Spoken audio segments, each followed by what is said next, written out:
Hi guys, Penny Rose Journals, how you doing? Oh, it's time to use up those scraps. I said I would use them up, the ones from making the little floral sort of botanical embellishments, and now I'm going to use them. So what I have here is an old children's scrapbook cover. It's quite beat up, scratched up and whatnot, so I'm not concerned that the pages won't stick to it. What I plan to do from the get-go is cover it with these pages. Now they're all been used as the sketches that I did, the botanicals, and I fussy cut around them, so they're all cut in weird shapes. I will use the straight edges on the edges and corners and whatnot, but there will be overlapping and different directions and all sorts. My only thought is to cover this up, and if it gets several layers on it, that doesn't bother me. That will just make it stronger in the end of the day. Once I've finished collaging all of the front of this with these scraps, I'm going to flip it over and do the same on the back. I do run out of these scraps at some point and have to resort to using some other scraps from my drawer, but it's really not an issue. It's just, it is what it is.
Right, well, there you go. There's one side done. On to the second side.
Right, I am officially out of those scraps just before I finished. How annoying. So I resort to a few different ones from my drawer. It makes no difference really. These are also old vintage book page. They're just a slightly different colour, but I'm really not concerned.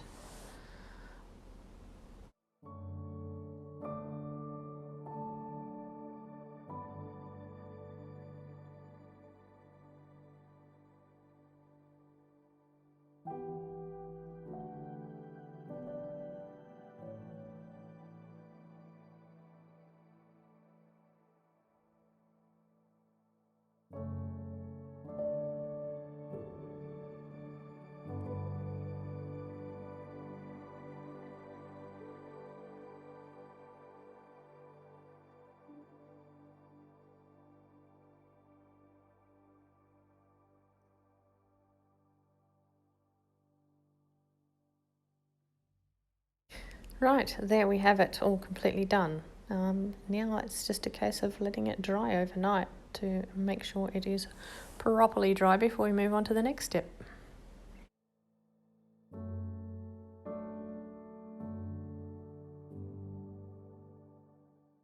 Right, here we are the next day, and we are all perfectly dry and ready to move on to the next step, which is to pull out some punches. I really only have this circle punch and a heart punch. So my first idea was just to use circles, so that's what I'm going to do. I will punch out some hearts in the end, but I won't be making anything out of those today. But yeah, the circle punch, I actually had moisturiser on my hands at the time, and yeah, bad idea. My circle punch is quite blunt, and it was very, very difficult for me to get through this, so I'll let you watch me struggle with the first couple, and then I'm just gonna cut out all the rest of the punching because it was just painful to watch. I know it will be painful to watch because it was painful to achieve.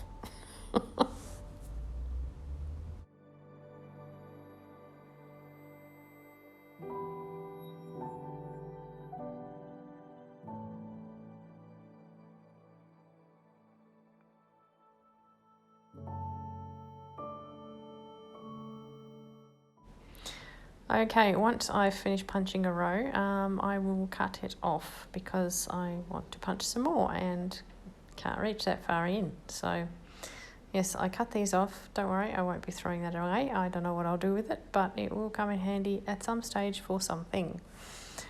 So yeah, I'll do some more punching off camera and probably some more cutting, and yeah, we'll move on to the next bit shortly.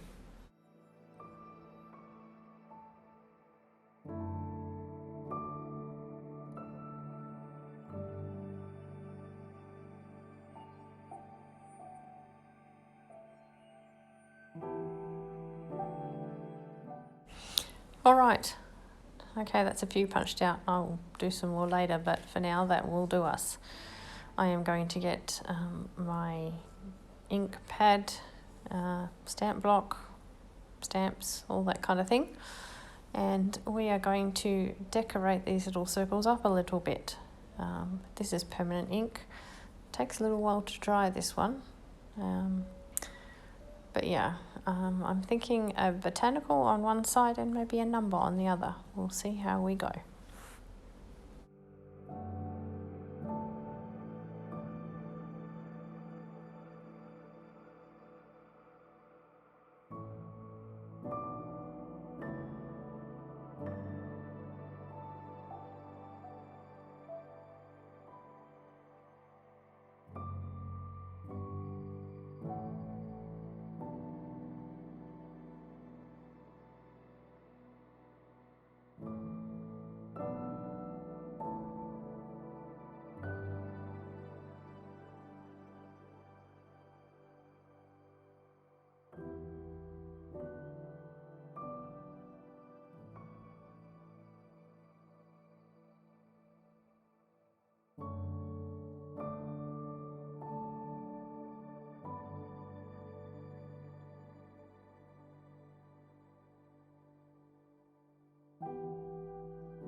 Okay, they're all stamped up. Now for just a little bit of inking around the edges.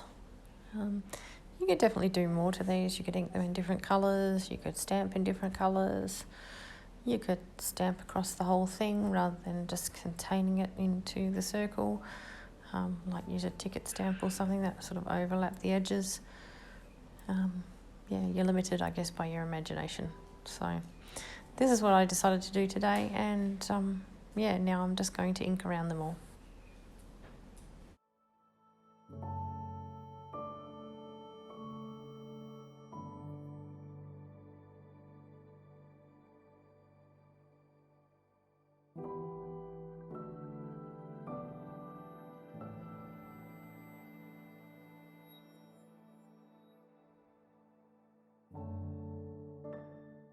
Okay, having inked, I am going to take them and put a little hole in each of them.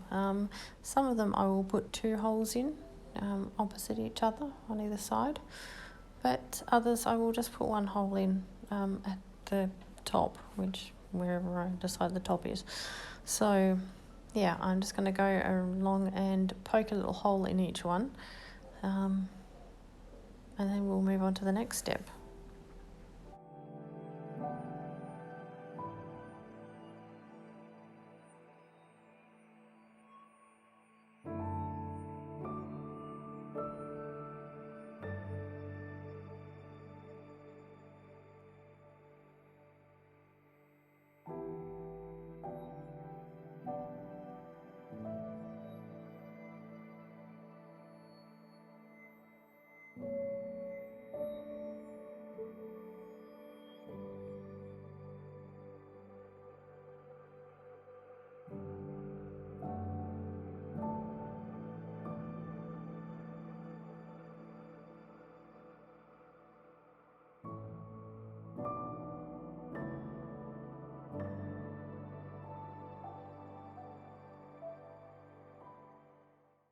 Right, our next step is to pull out this wonderful little bottle of glossy accents and coat each side with a generous coat of this, avoiding the little hole if possible.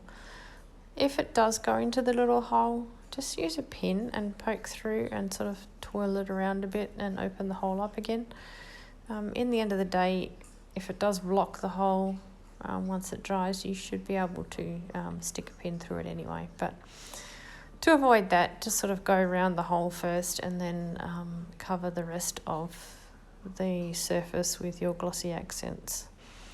I was thinking about this after I finished the one side of these, because of course it has to dry, and I had to leave it for some time to get it dry before I could turn it over and do the other side. And I was thinking, what could you use as an alternative to glossy accents? Not everybody has it, although I've got to say this is a relatively pricey product. It's not super expensive, and this little glossy accents bottle I think I've had for 3 years now, making it quite a cost-effective purchase, and I use it on a few projects. I don't mind it. It's a pretty good little pretty good quality product. It is from Ranger, so you should be able to buy it from most of your sort of regular craft stores or online. But I was thinking of alternatives, and I thought, possibly spray varnish might work, or even wood varnish might work, but I'm not entirely positive about that. I have not tried either of those products for this purpose. But in between drying the front and moving on to the back, I actually did my nails, and I thought clear nail polish, that may be an alternative as well. So if you happen to have a chemist nearby where you can buy some cheap clear nail polish, that might work as well. But again, I have not tried this, so if you are looking for alternatives, they might be some that you might consider. Once I had these all done on this side, I left them, I think, for about 4 hours. They were perfectly dry then, but that said, it is very hot here at the moment, so you may need to leave this overnight to dry properly so that you can flip over and do the other side.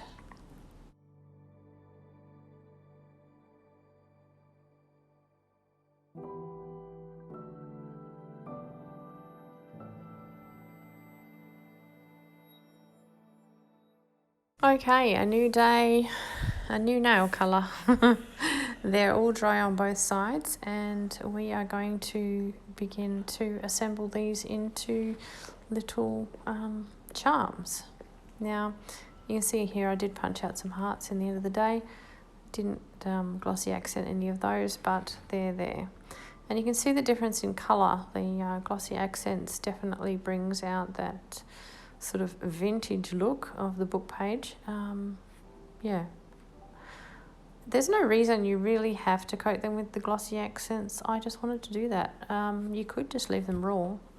There's no reason that you really desperately need to cover them. I just think they'll be a bit more sturdy, being as we're going to use them as charms for a journal. They're either going to be hanging off of tabs or spine dangles or something like that, and I just think they'll be a little bit more resilient if they're coated with something. So now I have this little container of jump rings. I am going to use these to connect to my little charms, and I may use some safety pins. I've also got some bulb pins and some paper clips. But aside from the bulb pins, I will pretty much be using a jump ring to attach the little charms to all the other fixtures, so and to each other. I will also bring in a couple of little metal charms and some broken jewellery that I just happen to have lying about.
One thing you do want to do when you're using this sort of paper charms is make sure you close your jump rings very closely. So because they can have a tendency to allow the little paper charm to slip out if there's even the tiniest sort of little gap. So yeah, if you're using jump rings to join them together, definitely make sure you're closing them very thoroughly.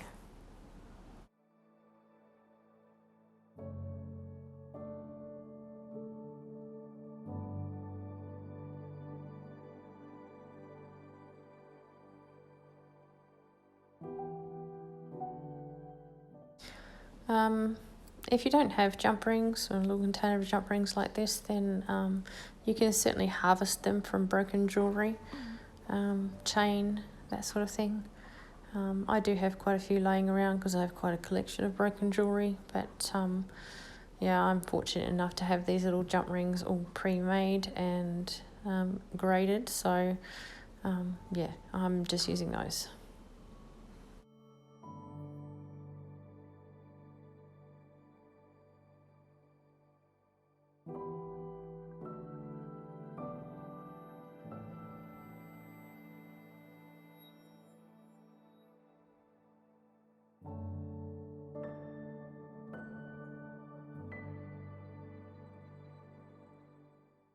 Now, I didn't do it with any of these today, but there is certainly nothing stopping you from adding little bits of fabric to this either. Once you've put the pin through your little charm, tucking a little bit of lace or a little bit of torn fabric behind it would also be very, very cute.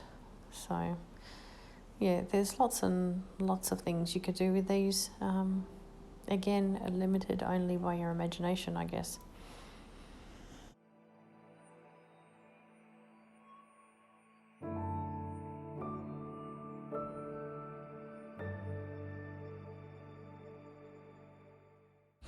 Here is one of my containers full of beads and whatnot from broken jewellery.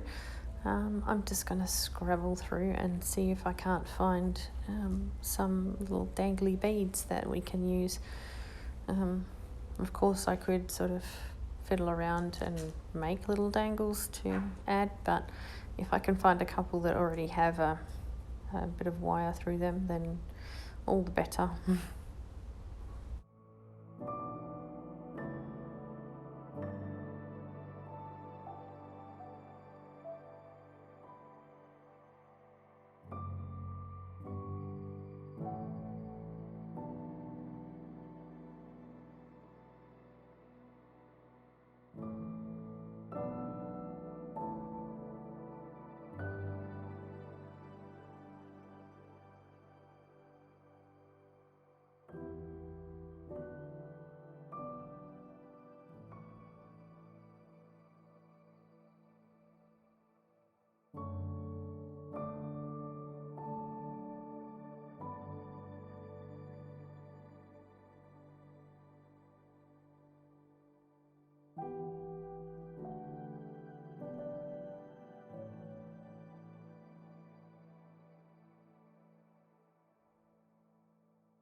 At first here I tried sliding the charm straight onto the paper clip, which did work. I just wasn't very happy with the way it sat, so I took it back off and put a jump ring in between the paper clip and the charm, and yeah, I was much happier with the way it hung then.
it was about here I was thinking I've been using a lot of bulb clips, or bulb pins, should I say.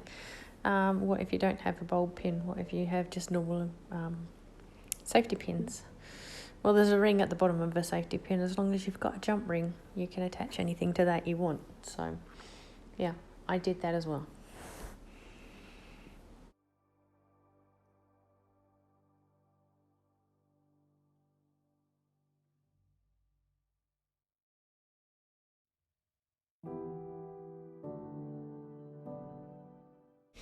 And then I thought, well, I'm using broken jewellery. What if I've got little bits of chain lying around? So, yeah, I grabbed a couple of little bits of chain and played around with those as well.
Anyway, guys, I did make a few more, but I will leave you with some stills of everything that I've made today.